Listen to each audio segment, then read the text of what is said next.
लोगो close में दाखवला Before we start the presentation by Global Indian International School, just a quick announcement. One is that we have feedback sheets given to everybody, which is already there in the kit yesterday. So requesting people to please fill the feedback sheets before you depart for the day. And at the end of the session today, post the tea break after the lunch, we have bus which is arranged. What time the bus will leave from here to YB Chaman, I will inform you in some time. Good afternoon. My name is Manish. My colleague Mamta. Together we will be making this presentation on the best practices. We are representing Global Indian International School, Kuala Lumpur campus. The two best practices that we have chosen to represent today are the 9 Gems framework and the 7S result analytics. Both of these best practices have already been recognized by certain award bodies, like for the Golden Peacock Award by Institute of Directors. It's been acknowledged as a strength in our assessment last year. In early Feb, we also won an award from the World Education Summit at Dubai. And next week, we are also proud to share with you that the 7S result analytics is going to be picked up for a paper presentation in Innovation Arabia. That's at Dubai.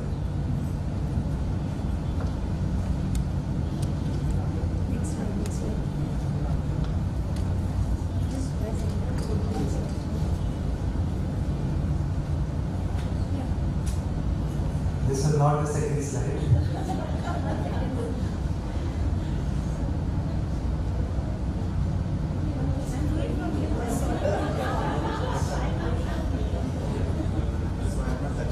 History about our school. We offer 4 curricula right from kindergarten till class 12. We've got approximately 1300 plus students. We are celebrating our 10th year this year. Our school has also won 5 global international awards from distinguished organizations like the Malaysia Productivity Council, the APQ, WES, and IMC.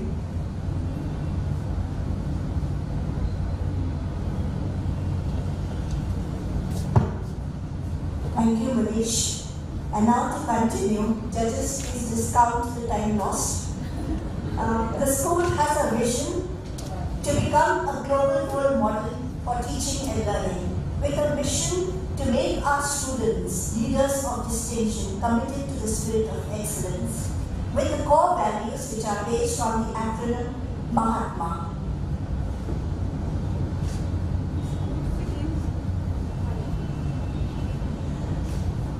The presentation is based on 3 focal points: development and deployment of the practices, monitoring, and then results. Through the presentation, we will show you how the 2 best practices are connected to our VMC. But before we go on, I'd like to focus on the theme adopted by the school, making learning happen. Making is taking total responsibility, and learning is bridging the gap between the world of yesteryears and the world of today. The world of yesteryears was ruled by the survival of the fittest. The world of today, undeniably, is ruled by the excellent innovator. So learning for us is a unique pathway to reach out to diverse learners in diverse areas to make learning happen in totality. So how do we make learning happen? For that, we have the tagline: we know the way, we show the way, we go the way. And how do we know the way? By setting goals, using standards, and putting measures. We show the way through our first best practice, 9 Gems framework, and we go the way through our second best practice, 7S results analytics. And what you see in orange are the measures which are periodically monitored and which also match with our vision compliance. So the 3 slides now will tell you how we know the way. Goal setting is a process which takes its inputs from the external sources, which you see as surveys and award bodies in and the internal sources, which you see on the other side, starting with the AGM, GALS, and the SWOT analysis, and the rest. Standards are set based on the ISO, being an ISO certified school. we are using our standards to ensure that the goals are met and that we are keeping pace with the changing trends in the educational arena. Measures are put at two levels, macro and micro. And now we come to the first best practice, 9 GEMS framework, beginning with the development and deployment. So the 9 GEMS framework was introduced in 2012 in GALS. GALS is Global School Annual Leadership Summit, and this was done for holistic learning and to comply with our IMC. Beginning with the deployment of the 9 GEMS. Unique in approach and diversity, the 9 GEMS has been devised and structured in such a manner that all students are able to participate to excel in their areas of interest and aptitude. So the deployment starts with GEM 1, which is about academic excellence, collaborative and project-based learning. GEM 2 is about sports, health and fitness excellence. GEM 3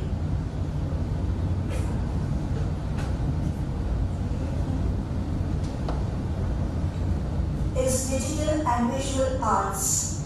GEM 4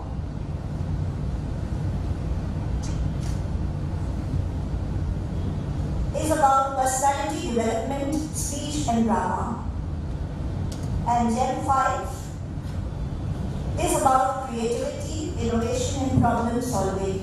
I'll just take a little time to talk about quality circles, which is a best practice by itself. It helps our students to ideate, to innovate, to become problem solvers and face the real world challenges. And for this, we also won 2 stars at the ABQO conference for Students Quality Circle. GEM 6 is about entrepreneurship and leadership development to enable our students to be leaders of tomorrow, which is also aligned to our mission. And for this, we expose our students to the global leaders. GEM 7 is universal values, ethics and discipline. GEM 8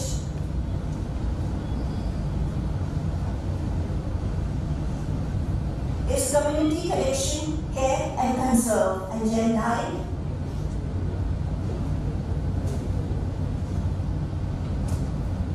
is about life skills, career and vocational competencies. So this was about the deployment. And now how do we monitor this practice? As I said, 9 GEMS was introduced in 2012, after which it has been revised twice, in 2014 and 2015, to cater to the diverse needs of our learners. Now this brings us to the 7S results analytics. And this is a screenshot of the 7S results, which are monitored right from the top management to the teacher level across all subjects, across all levels, over a period of time to see the increasing and the decreasing trend in the results. And what is 7S? What you see over there are the 7 different S's, starting with school-wise, segment-wise, subject-wise, section-wise, student-wise, subject-teacher-wise, and statistical summary. And what is most critical is subject-wise and subject-teacher-wise, because this is also aligned to the teacher's KPI. It sends alerts and we are able to track, analyze, plan, predict the results of all our students. And this is monitored at very close levels. The 7S academic plan goes through 4 levels, starting with the top management, and then it is communicated to the principal and coordinators, then discussed at the HOD level and implemented by all teachers. This is the 7S process deployment, which starts with the assessments and the exams that we have in school, which then are entered and reflected in our ERP system, which is the in-house communicative tool, MyGIS. And from there, we are able to identify, analyze, and also plan strategically, take corrective measures to match with the OGSM targets. So how do we monitor this practice? Table 1, 2011, 6S was introduced to match with our learning outcomes, and then 2013 we added one more S, that was 7S, and that was clubbed with the teaching and learning outcomes, which is also aligned to our vision statement. In 2015 we have added two more S's, 8S and 9S, and this is monitored through our ISO audits and the internal audits. So what is ATIS? It is a two-dimensional subject performance map which tells us for every student where the subject performance is, and we are able to take timely measures. So we know the increasing and the decreasing trend per subject, and we know in which bucket the child is. And from there, the first three, every section, the first three are given special classes so that their skills are further enhanced. And the bottom three are taken care of with remediation. And we have moved forward from 7S to 8S, even to 9S, which is a three-dimensional approach to again analyzing our results. And this not only gives us where every student is, what is the assessment and how the child is performed, but also predicts how the student is going to perform in the next assessment.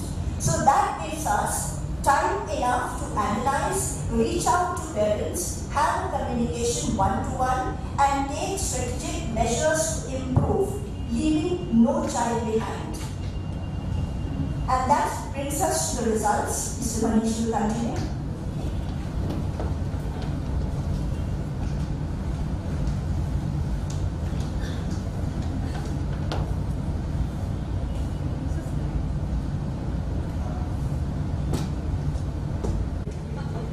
But in the results section, what we have shown is that the best practices that we have adopted, how are they showing results in the academic segment?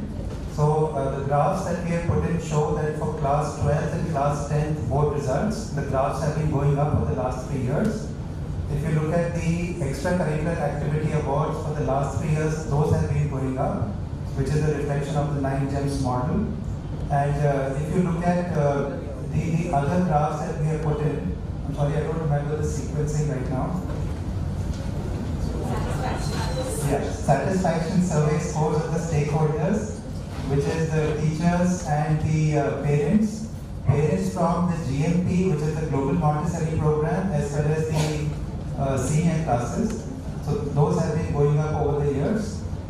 The students' attendance and the teachers' attendance also has been going up over the years, which shows that the stakeholders are actually quite engaged with the school. I think the last graph is about profitability, which is showing that the school is not only increasing on its profits, but also on the student strength. The absolutely last graph shows once again a connection back to the VMC, where the Vision Compliance Index has been plotted. And that brings us to the end of the presentation. I'd like to thank IMC, thank the judges here, and thank my colleagues who are sitting in the audience for giving us this opportunity. Thank you so much.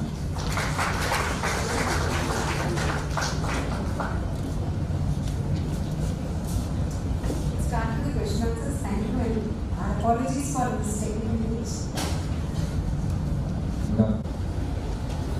The question was for GIS. Wonderful presentation, good flow. 3 questions. I'll merge all of them so that we can answer in a sequence. One thing is it one too many in terms of the number of S's increasing the way they are increasing? Is it one too many? And even in terms of gems, is it one too many? What I need to advise before making it your task that much more difficult in terms of monitoring, measuring, and then getting the circle back. So in either of the 2 practices, is it a case of one too many? If I can, one of the quality practices would be I would do it in less, I have more. So is it one too many?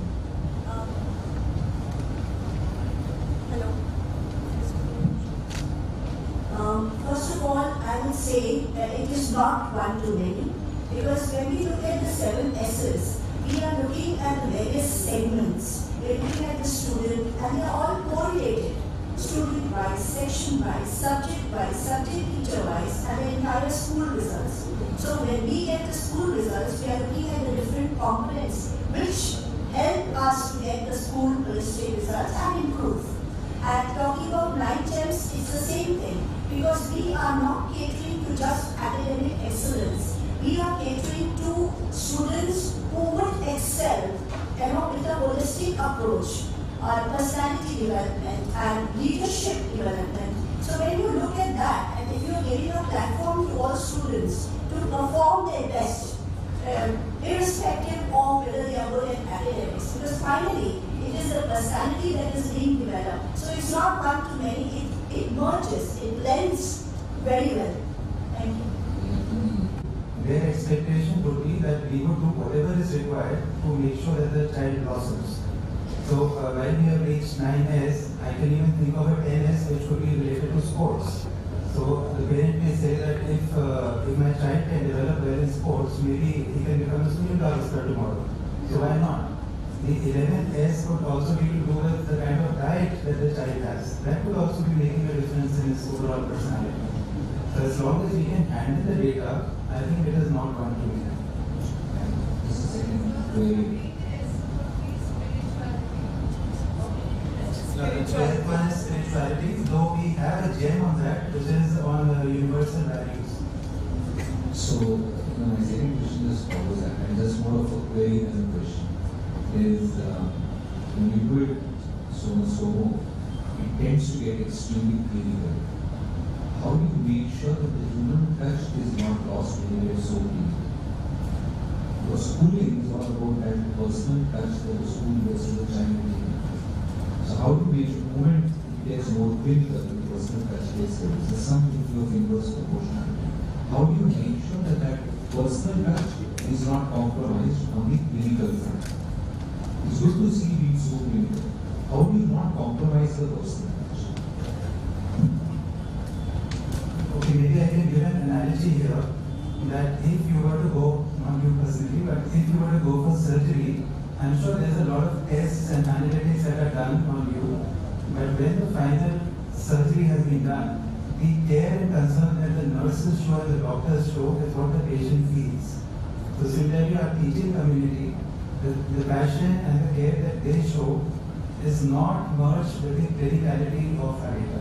So they are actually 2 separate segments. Hello sir, to add one more point sir, to your question, we also measure the happiness index of each and every student. Yeah, that was not seen. Yes, because of the technical things we were having, and we have introduced kindness as our portrait of this. So we have introduced that as a subject from the standard. Any plans? Standing what Anand was asking. So, what kind of, you talked about teachers having KPIs. What kind of KPIs the teachers have? And of course, it's again in the context of maintaining that human capital. And how do they relate to the measures that you talked about in your process? When I spoke about the KPIs, when a teacher is recruited and we do the appraisal, after 1 year, the key performance indicators are shared with every teacher. And the teacher takes the ownership of the subject he or she is teaching. So therefore, when we said that the subject-wise and the subject-teacher-wise is very critical, because we know we can analyze how a student is performing in the subject. And that, of course, reflects on the teacher's delivery. So when we look at the subject, we look at subject teacher, we can always pull up the teacher and say, this is where you are and this is where you need to target, so that the students are also doing better in the studies. And that is aligned to their KPIs. It strengthens the teacher's abilities, competencies. It is an incentive for the teacher to perform the best. Let me ask this. I'm so sorry to ask you a question. You've been running this for the last 7 years. Ask me. No, this How many years? Since 2012. So roughly 4 years. So in the 4 years, the data and the analysis, all that you've done, has it ever occurred that you dropped one of them? As I said, also we have revised. From 2012, there are certain features, components that have been introduced and Yeah, revised. they've been added. So It has been added. eliminated. There has been elimination, there has been more of merging. For example, when we have academics, now what we have done is with academics, we have collaborative-based projects. So that's how there is a revision of languages. See, we were happy to know about the happiness index, which you measure for the students. Right? Similarly, is there anything for the teachers? For maintaining the work-life balance of the teachers? Do we have it?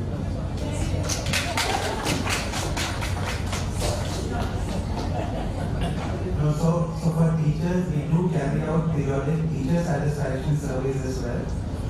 We have exercises. And that is given as one of the graphs in the document that you have. And the attrition rate is much less than the average of